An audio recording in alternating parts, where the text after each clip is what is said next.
Hi guys, today using one of our BestCode continuous inkjet printers, we're going to talk about the status screen.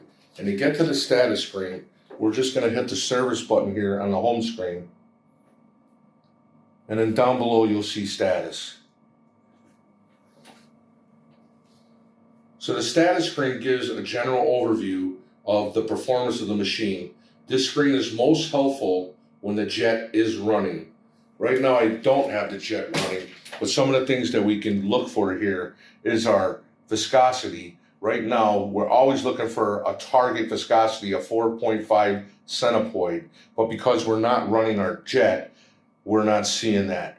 We have fall time, trend, state, action. We can look at our phase, our efficiency, our quality, our threshold here. We can look at our pump status for what our PSI, what our RPS, our voltage. Down here we can see under print how many misprints, partial prints, missed encoder, missed photo eyes, or missed data. Over here we have our temperature. It'll tell you internally what our electrical temperature and what our temperature at our print head is. And down here we have system.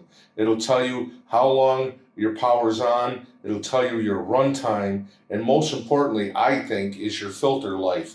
Like here we have a 10,000 hour filter, and I see that I have 9,988 hours left to this filter. So we do maintenance filter changes either when this gets down to about 200 or 1 year after owning one of your BestCode continuous inkjet printers, whichever comes first. But if somebody was to ask you what your filter life was, going into this screen, you can see it right here. And that's about it for that screen status. Thank you very much.